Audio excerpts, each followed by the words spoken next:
Welcome back, family. I got a new banger from Myron Gaines here today. This one's called Myron Exposes Dark Truth About Clubs. Came out earlier in October. And in this one, this is from a channel called Tink About This. Let's get into it, guys. A black hole. Let's attack it from the male perspective first. So as you guys know, the nightclub is a business. That's the first thing you guys need to understand. They're not in the business of helping you find a girl, helping you get laid, helping you have a good time. They're in the business of making money, right? This is capitalism. That's an important point to make. Like, at the end of the day, you have to think about it from the club owner's perspective. He or she wants as many people in there as possible, wants to make as much money as possible. All these things need to intersect. So at the end of the day, if the club is making more money than any other club, and the business owner can tell by those metrics that they're being more successful than any other club, what happens inside, as long as it's not illegal or destroying any property, that's going to be a success.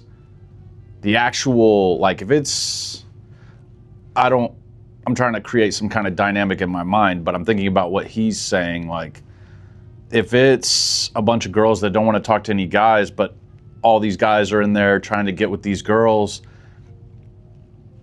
doesn't matter if anybody's getting laid or whatever's happening. If the business is doing well, that's a win. And that kind of comes first for any business owner in 2025 in the United States of America. Very few business owners will sacrifice profits so that people have a more spiritually fulfilling experience. If that's the only thing that's the upside from changing their business model and losing profits. The United States of America. So clubs understand, or nightlife in general, they understand that the majority of their revenue comes from men, almost never from women. You guys can jump on a mic if you guys want. No? Okay. So the majority of the income comes from men and not from women, because let's be honest, women rarely pay for their own drinks. The only time that happens is when they're older or fat.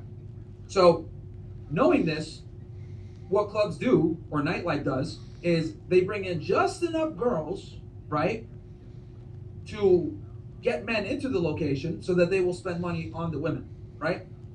And was that obtainability?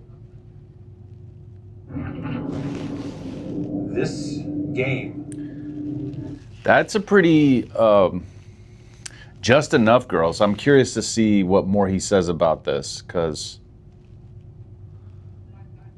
I guess what he means is, there was a club the other day I heard him talking about where it was totally geared towards women enjoying themselves, and, like, you know, in this kind of new feminism, what feminism has come to mean for a lot of young women, you know, I don't need no man.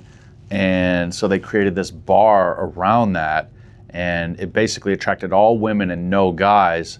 And the club, they had to close the club because the women weren't paying for anything and there were no guys there. All the women were just waiting for drinks, but there were no guys there to buy the drinks. Now, I don't know how true this is. I haven't really researched it, but it just sounds crazy. And you know, women start buying guys drinks. Come on. And you know, anyway, I'm all about equal rights and equal lefts, if you know what I mean. Yeah, I mean, it's a kind of a false sense, you know, because like clubs are marketed as like a great place to meet women, but it's actually one of the worst places to meet women, right? And this is coming from a guy that's like, you know, I've been around nightlife here in Miami. I remember I spent like a year or two when I first moved out here, where, you know, we were, you know, I was running a night game very hard, right, doing 40 approaches, all the bullshit, right, with the pickup stuff. And the reality is that the return on investment is not that good, guys. You know, between the time, the money, the resource it takes, everything else like that. Oh, what's up? Oh, no worries, man. Thank you. I lived in New York City for a while in Manhattan, and I remember at the time, OkCupid was huge. This was back in the late, like 2009, 2010. and I was going on maybe 2 dates a day sometimes.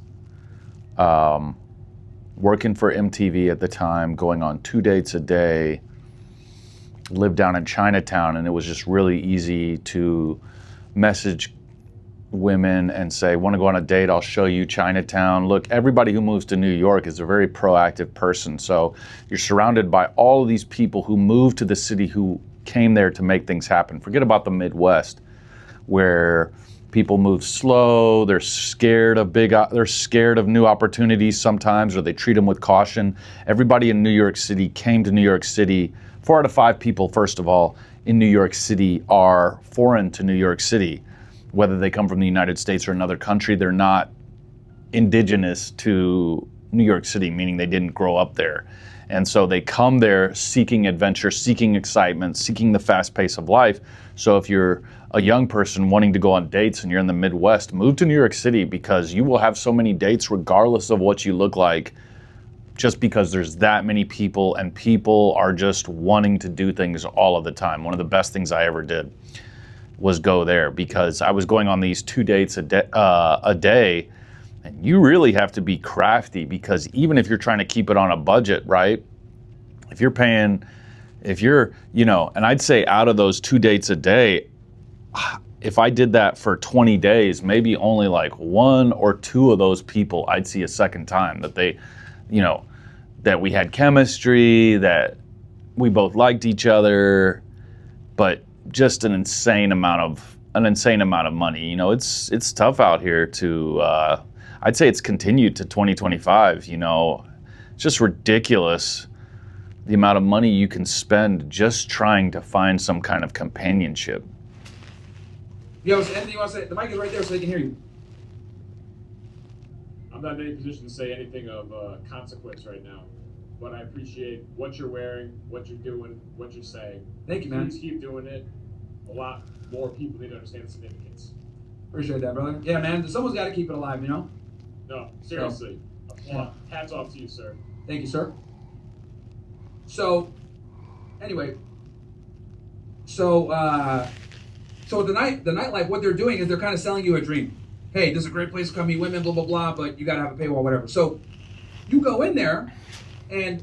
My take on that white guy standing up there is, I think a lot of white guys have had mothers that have played both sides. What I mean by that is they want to boss around their male kids, because men aren't told to talk back to their mothers.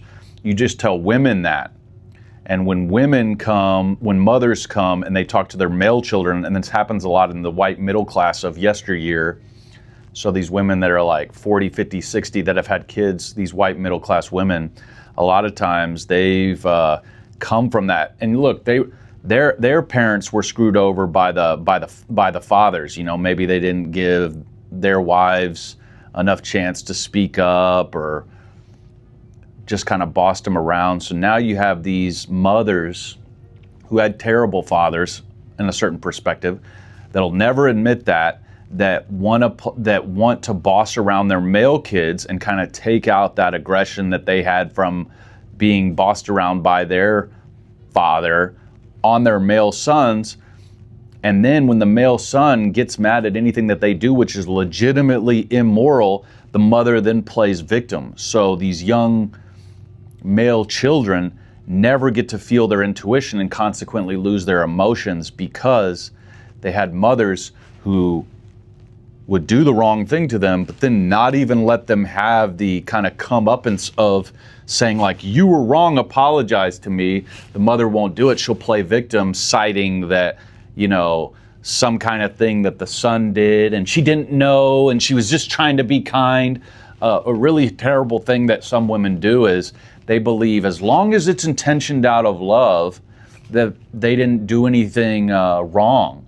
And what they need to understand is that's not how you learn. You have to learn by understanding how people take things. They say, there's this thing that goes around in all these, it's not a meme, it's like an inspirational quote that I see on women's pages all the time when they're going through some kind of heartache. They say, love her but leave her wild.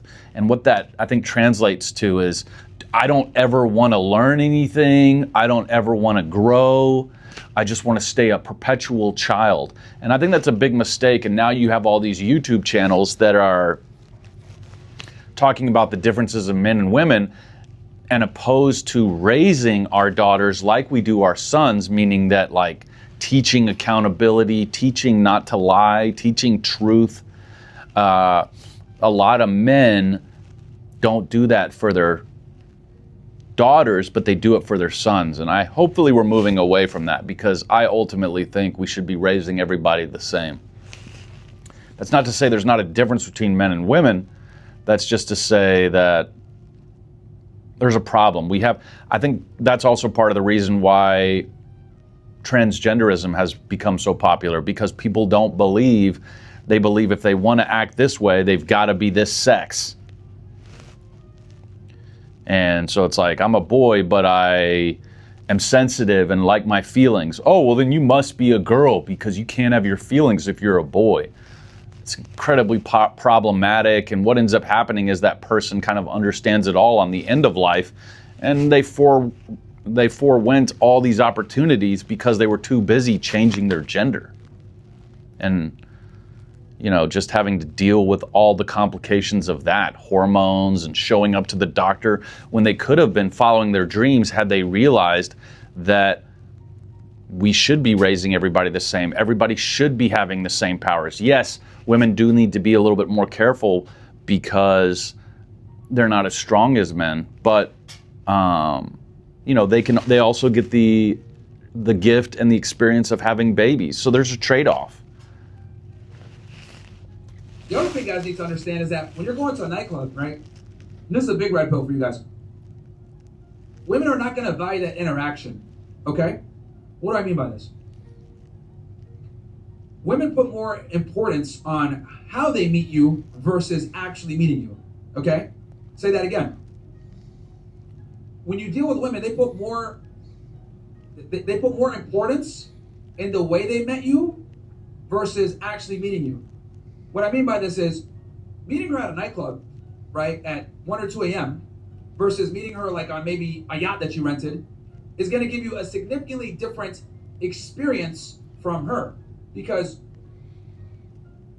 women need to meet you in a certain way to look at you a certain way where the attraction can build. Does that make sense? So like if you're a guy where you're average or lower sexual market value and you meet her at a nightclub on a dance floor, that's one thing. She'll say, oh, yeah, I met him at a club, whatever. It's not that big a deal, right? It's inconsequential. But if she's invited to an exclusive party and you're like the host of the party, well, even though you're the same exact guy, nothing changed, the manner in which she met you, where you have higher status, now that's going to change her entire perception of dealing with you. Because with women, status matters, and the way that they meet you also signifies. I guess this was recorded recently, but I think that matters for everybody. Again, I think a lot of the content creators right now kind of have it wrong, and hopefully it's going to go the direction that I'm talking about. I really think that there are a lot of good women out there, the women that don't lie, that know how to take accountability, but they're definitely, and there's guys that do that too. I think we're continuing to shift that paradigm. So I would argue that it's important how you meet anyone. It's always important to put your best foot forward. First impressions do matter. Everything in life matters, not that you shouldn't just let it happen. You be yourself and let the chips fall where they may, but you do have to understand that how you meet people, the context, that's all important. So to the degree that you can control those things, that's important, because you're living this life. And if you have things you want to accomplish, things you want to do, you have to understand that as you do everything, it's important to put your best foot forward, because you may never have another opportunity to meet that person. So I don't know if I completely agree with him that it's just women treat it this way or how they meet you is important. I think that's true for everybody. But then again, I'm quite different than a lot of these other content creators when it comes to how I see men and women. Same status. Versus for us, you can meet her on the side of the street, you can meet her at a club, you can meet her wherever. It's not really going to change your attraction to her. But for women, it will. Now, why am I saying this? See, and I think it does. I think a lot of these content creators kind of put men down, and we have to stop doing that, meaning that, like, you just care about how the girl looks. That's not true. Because if you just care about how the girl looks, then you're already dismissing her personality, because you're never going to care. That's the perspective he's coming from.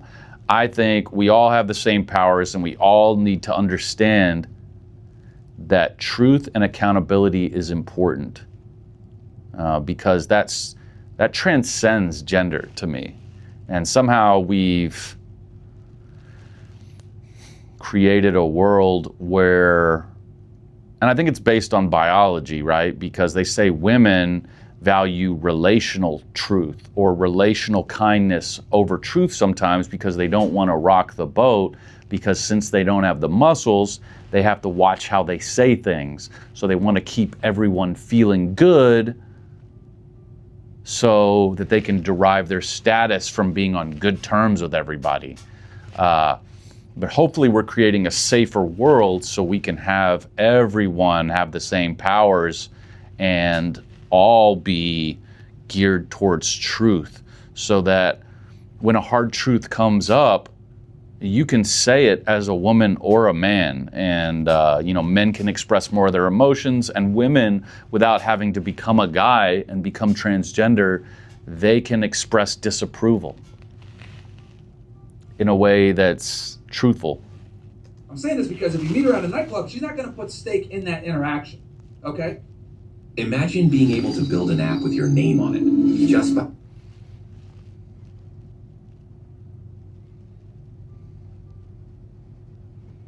Are chicks that you meet at a nightclub, because they're getting a bunch of numbers, they're there with their friends, they're drinking alcohol, they might remember you, might not, right? They're there to get free drinks and get attention. So you meeting her there is not going to create any real type of impact, right? The only way is if, like, you maybe spend 45 minutes, 30 minutes talking to her, build a little bit more rapport. But even then, it's still going to be a toss-up. So this in itself, right, though the club brings the women to you, you're meeting them in a strange manner, which might not be as attractive. Now, if you have a table, that changes, because if you have a table, now they're meeting you in a different context, you're coming in with some status, etc. But the problem with tables is, it costs a lot of money. Is the ROI worth it? A lot of times it isn't. You got to vet the girls that are coming into your section that actually want to, rock with you, which is going to be like 1% versus the 99% that just want to go there and drink your alcohol and be able to sit down, right? But, like, ask any girl. They want to go to the sections not because they want to meet new people or whatever. They just want to be able to sit down. Heels after a couple hours sucks, guys. So, that's the real red pill that guys got to understand, is that, like, they don't want to be in the sections to just hang out with you. They want to be able to sit down, drink free booze, create this, identity of, look at me, I'm cool, I'm in a section with a rapper, with a celebrity or whatever. So guys need to be aware of this shit. And, I'm not saying that, night game isn't a viable way to meet women, but it's a very low ROI, right? Because you're talking about, any real major city, you go to a nightclub, you're going to easily spend hundreds, if not thousands of dollars, especially if you try to get a table, right? Is it worth it to deal with some 304s? Is it really worth it? And I think this is actually a big reason why, like, nightlife has kind of dropped off a bit. COVID kind of showed people that, going outside of clubs, not needed. Obviously, the nightlife industry suffered quite a bit because of that, because people weren't going out. A couple places shut down. So if they survive COVID, they're still going to be hard to, keep things going. I remember this area here, it would be like super packed prior to 2020. So unless, like, you're in a major party city, nightlife has definitely dropped off quite a bit. Now, from the female perspective, that's why it's an L for you with the male perspective. Too much. I don't think he's wrong about what he just said about low return on investment. I do think that, I personally, as someone who's seen women in heels, I mean, I understand that they like it and it makes them look good, but a lot of these things that these women do, it makes them just have to, like, focus completely on themselves, which to me personally does not make a woman interesting to me. I actually am it sounds from a lot of these content creators, I'm one of the few men that does care what a woman's dreams are, does care what she's got going on. I want her to have some self-awareness, and that being said, too, the one thing that women have a hard time with, and I mean, competing with guys in, is they say after 30, there is already a much larger chance of women producing deformed eggs. And I think women need to know this more and more, because if you had a choice of having a family at 28 versus 34, and the 34-year-old you, without, having access to a lot of money and being able to have them look at your fertilized eggs and determine which ones you should take to term that don't have deformities and stuff.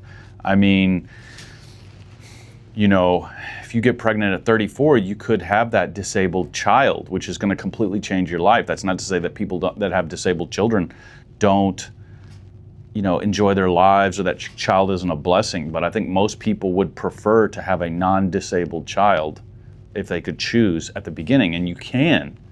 As a woman, you just have to have a baby before 30, and I think we're doing something wrong in the culture right now, and that I think will change in the future. I think we need to start empowering young people more. We're working our way out of all this intergenerational trauma in bloodlines and families, so we're raising people with less trauma. Trauma has to be worked out. Whatever goes in must come out, right? If a child has a horrible experience as a child, a traumatic experience, that is almost always going to rear its ugly head later on in their life in some manifestation.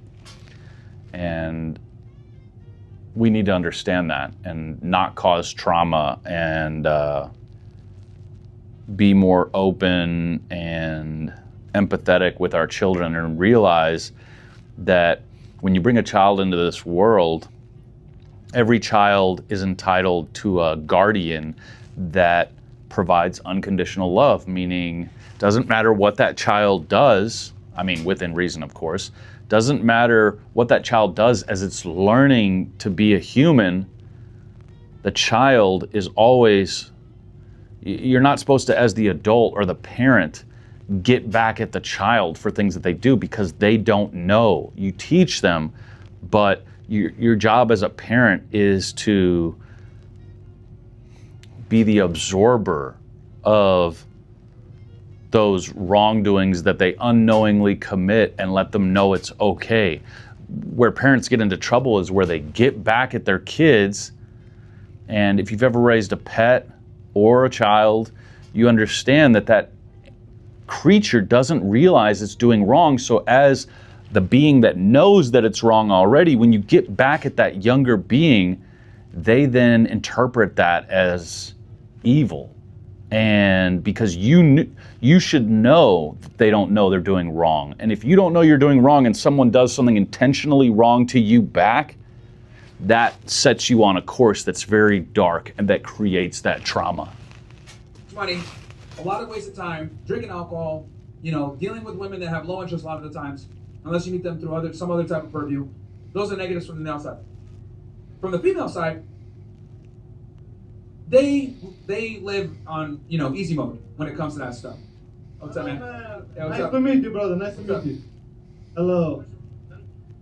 I'm from Romania, brother. Romania. From Romania. Nice. Nice to meet you. Nice I've to seen meet you. Today. Yeah. I've been to Romania a few times, man. It's a beautiful place. I've seen you on TikTok. Yeah, A lot. it's very. I like Romania a lot. It's clean. It's safe. There's no crime. Been there a few times. I believe that some of things that you say, those are real things, like truth. Like, do I believe in what I'm saying? Is that what Yeah, I you're asking? believe in what you're saying. Yeah, no, of course. I wouldn't say it otherwise. No, I mean, I believe in what Oh, you believe it. Okay. Yeah. No, I I appreciate mean, that. not everything. Some things are, All right, what do you not agree with then? I don't have it right now in my mind. I thought you would know, man. Yeah. All right. Crimes are everywhere in the world. Like What was that? in Romania, it's happened. The crimes. Yeah, but it's significantly safer than America. Yeah, for sure. Yeah. We've been to Atlantic City for some time, and I think these are like crackheads everywhere. Yeah, of course there's gonna be crime everywhere, but you know, Have you Romania been to- doesn't have the same Nah. level of crime as like here. in the United Romania States. is peaceful, very peaceful. Yeah, And very beautiful. yeah. No, I like it. I like it. It's an underrated country. Have you been to Atlantic City? To where? Atlantic City. Atlantic City? Yeah. In New Jersey? Yeah. No. I've driven past it, but I never went. I don't gamble, so Yeah, that's a boring and crazy city. it's boring. Yeah. Atlantic City. We've Well, they been suffered a there- lot during COVID. We've been there with a program like work and travel. We are students. You said you've been there because you're Yeah, a like student? we're J1 students, if you know. Oh, okay, yeah. J1, yeah. Exchange visitors, yep. Yeah, Are you J1. gonna post this? What was that? Are you gonna post this anywhere? Oh, we're live right now. Oh yeah. Yeah, Hey, we're live right Romanian now. people. Yeah, we're live right now. Hey. Yeah, you can say what's up to your people, man. We're live right now. Baftă, bă, băieți, vă pup. I didn't know that Romania was so safe. That's awesome.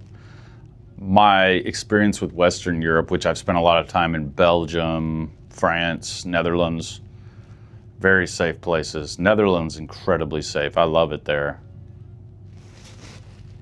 Vă pup, păpulă. Anyway. All right, guys, let me know your thoughts in the comments. I'm going to be back tomorrow with some new videos. Love you guys. Thanks for tuning in. Thanks for coming out. I'll catch you mañana. Peace. Chunk that deuce.